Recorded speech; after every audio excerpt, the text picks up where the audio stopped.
Blasfêmias e presunções, ditas pelos passageiros, podem ter desencadeado uma retribuição divina contra o Titanic. A Igreja sempre esteve presente na história humana.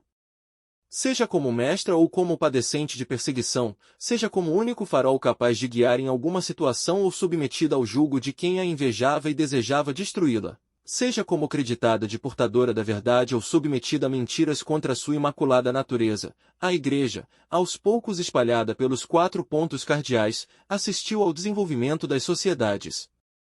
À primeira vista, não tem nada a ver. Mas, neste artigo, apresentaremos que até mesmo no navio que escreveu sua história na humanidade quando, por torpe vaidade, fez perecer inúmeras vidas, a Igreja estava presente. Sim, até mesmo nas crônicas do Titanic, de cujo naufrágio dia 15 deste é centenário, os católicos estão presentes, e sendo testemunhas desse acontecimento imortalizado no filme homônimo de 1997, têm autoridade para relatar a sua versão dos fatos. Quando o navio afundou, as pessoas não conseguiam crer que um triunfo da inteligência humana, o que havia de mais moderno e seguro no transporte de passageiros na época, poderia ter mergulhado nas profundezas do Oceano Atlântico, apenas 3 horas após chocar-se contra um iceberg. A grande questão era, como algo construído com ferro e aço poderia ter sido literalmente rasgado por um bloco de gelo? Não poderia ter sido apenas um mero acidente. Buscava-se uma explicação mais profunda. Poucos dias após o desastre, espalhou-se em partes da Irlanda e nas comunidades irlandesas nos Estados Unidos, a história de que o Titanic fora afundado em um ato de retribuição divina pelas blasfêmias proferidas pelos tripulantes e engenheiros, que, com grande presunção, afirmaram ser o navio inafundável até mesmo se Deus o quisesse afundar. O navio teve sua construção em Belfast, Irlanda do Norte, região de maioria protestante e extremamente anticatólica. Ainda nos dias atuais, o histórico antagonismo entre católicos irlandeses do Sul e protestantes irlandeses do Norte, presbiterianos, em maioria, é causa de mortes e de perseguições na sociedade irlandesa. Pouco antes da construção do Titanic, William James Pirrie, político de destaque na Irlanda do Norte e presidente da Harland and Wolff, empresa especializada em construção de navios, ordenou a proibição da contratação de trabalhadores católicos por pertencerem a uma igreja papista e venenosa. A medida foi aceita com grande entusiasmo e caso fosse descoberto algum católico trabalhando ilegalmente, este poderia ser espancado e perderia o emprego imediatamente. Apesar de os católicos haverem sido banidos da construção, não havia proibição para os passageiros. O padre Thomas Russell Davids-Billes deixou seu nome gravado na história. São Pio X, então pontífice reinante, chamou-o de um verdadeiro mártir, um homem que deu sua vida para a salvação das almas. Filho de um rico empresário inglês e também pastor congregacional, sobrinho de um alto membro do parlamento britânico, o jovem Thomas, enquanto estudante de matemática, história moderna e teologia na Universidade de Oxford, desenvolveu um grande interesse pelo catolicismo, o que levou-o à conversão. Lecionou em um colégio, e, não podendo realizar seu desejo de ingressar numa ordem religiosa devido à sua débil saúde, foi enviado para estudar em Roma, onde foi ordenado em 15 de junho de 1902.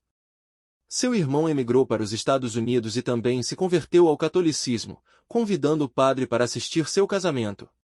O padre Billy celebrou a missa da 8ª da Páscoa na manhã do dia do naufrágio, e recordou na homilia que todos têm a necessidade de um salva-vidas em forma de consolo religioso em meio aos naufrágios espirituais. De fato, segundo as testemunhas, o padre inglês foi um verdadeiro herói até o fim. Ajudou os passageiros da 3ª classe a subir para as partes mais altas do navio, ajudou na evacuação para os botes salva-vidas, ouviu confissões e deu conforto espiritual aos que estavam em desespero. Há relatos de que até protestantes e judeus recorreram ao padre no último momento, muitos pedindo uma confissão, talvez porque Deus os concederá uma última chance de aceitar a verdade, ao contemplar a face serena de um homem trajando sua batina negra, com o rosário na mão e a recitar passagens do Apocalipse. Perto do fim, entre gemidos e lágrimas, pessoas de diversos credos recitavam em coro, Ave Maria, rogai por nós pecadores, agora e na hora de nossa morte. Por diversas vezes lhe foi oferecido um lugar em um barco salva-vidas, no entanto, o padre replicara dizendo, não irei até salvar a última alma, nem que isto me custe a vida. É salutar ressaltar que havia também no navio 2 outros sacerdotes católicos. Ambos foram orientados pelo padre Thomas Beers, que impressionava a todos com sua serenidade, para que o ajudassem a atender o grande número de passageiros. Thomas Russell Davids Beers, um verdadeiro mártir, nas palavras de São Pio X. O jovem padre Juozas Montvila, lituano e sacerdote da Igreja Greco-Católica Ucraniana em comunhão com Roma, exercia seu ministério clandestinamente em seu país. Na época, a Lituânia estava sob a dominação russa e o Tsar Nicolau II queria o avanço da Igreja Ortodoxa Russa no país. Os católicos de rito latino deveriam ser tolerados, já que a Rússia tinha que manter boas relações com a França e com o Império Austro-Húngaro, defensores do catolicismo latino-lituano. Entretanto, os católicos de rito bizantino ucraniano eram considerados verdadeiros vermes insignificantes e deveriam ter sua fé reprimida a qualquer custo. Infelizmente, ainda hoje, esta é a mentalidade de muitos ortodoxos em relação aos católicos de ritos orientais. Sabe-se que alguns líderes ortodoxos ucranianos e russos pediram à população que rezasse novenas pedindo à Virgem Maria a queda do avião que trouxe o Papa João Paulo II à Ucrânia. Não obtendo êxito, mandaram desinfetar as ruas por onde o Papa passou. Toda essa raiva foi motivada pela beatificação de mártires da Igreja Greco-Católica Ucraniana. As autoridades imperiais descobriram que o padre Montvila estava celebrando às escondidas, e para não ser preso por desobediência, já que não queria deixar o ministério, resolveu emigrar para os Estados Unidos. Auxiliou o padre Thomas Beers, ouvindo confissões e dando conforto espiritual durante o naufrágio. Também recusou um lugar em um bote salva-vidas. Juozas Montvila, lituano, sacerdote greco-católico ucraniano, vítima de perseguição do regime tsarista russo, era famoso desenhista e reconhecido por seu talento artístico. O monge alemão, Joseph Peruschitz, também estava a bordo do Titanic, rumo aos Estados Unidos, onde iria continuar seus estudos numa abadia. Também foi orientado pelo padre Beers para dar auxílio espiritual aos desesperados. Há relatos de que reuniu um grupo e rezaram o rosário até o navio naufragar. Recusou um assento no salva-vidas. Joseph Peruschitz, monge alemão da Baviera. Um futuro sacerdote também estava no navio, mas deixou-o antes de que partisse da Europa. O fotógrafo amador e jesuíta Francis Browne recebeu de presente de seu tio uma viagem na primeira classe apenas para a Irlanda, onde o Titanic fez parada antes de seguir rumo a Nova York. Escapou da morte no naufrágio, vindo a falecer em 1960. Após ter levado seu sobrinho para conhecer o então Papa e hoje São Pio X.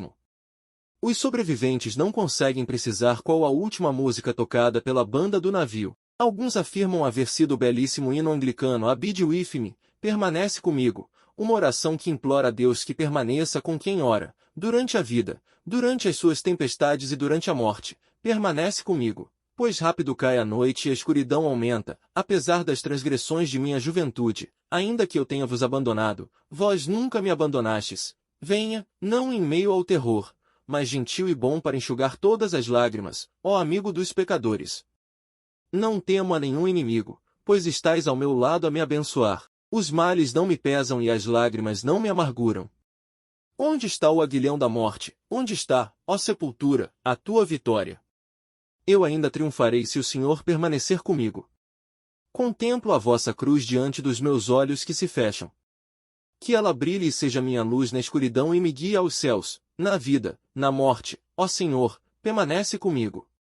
A versão mais aceita é a que o navio naufragara ao som do conhecido hino unitário do século XIX, Nearer my God totei, mais perto, meu Deus, de ti, ainda que seja a dor que me una a ti. Não havia botes em quantidade suficiente para todos os passageiros. Alguns anos antes da tragédia, o escritor Morgan Robertson escreveu um drama intitulado Futilidade, ou O Naufrágio de Titã, um navio indestrutível que naufragava numa noite fria de abril, após chocar-se contra um iceberg. Muitos consideram isto uma premonição do que haveria de acontecer com o Titanic. Para outros, uma mera coincidência. É intrigante que tanto o número de passageiros, quanto outras características do Titã eram bastante semelhantes às do Titanic. Quem sabe se os construtores do verdadeiro inafundável não tenham se inspirado no livro e, por audácia, tenham desejado que a história fosse diferente. O naufrágio resultou na morte de 1.523 pessoas, até hoje considerado uma das maiores catástrofes marítimas de todos os tempos. Relatos nos contam que o iceberg era semelhante ao dedo de Deus a perseguir o navio. Sim, muitas são as evidências de que Deus quis, nas palavras do bispo anglicano de Winchester, que o nome Titanic fosse inscrito na história como um alerta da presunção humana, em que o homem pretende se igualar ou ser maior que Deus, que esse navio fosse um marco que recordasse a pequenez da criatura confrontada com o poder do Criador, que recordasse que é consumada loucura o homem empregar sua suposta sabedoria ou sua pouca inteligência e se arrogar superior ao Senhor. Porém, a sábia e misericordiosa providência divina, que quer que todos se salvem e cheguem ao conhecimento da verdade, fez uso de 3 sacerdotes da Santa Igreja para dar a oportunidade àquelas pobres almas de, no último momento, reconhecerem o único meio que oferecia a salvação que buscaram a vida inteira, e que naquele instante desesperador, quando diante delas apareceu o temível e desconhecido e ao qual nada vale o socorro dos homens, revelou-se um porto seguro que detinha o medo do que lhes aguardava no turbilhão das águas congelantes que as sugaria para os milhares de metros abaixo assim que a última parte do navio naufragasse. Que Deus cuide de todas essas almas!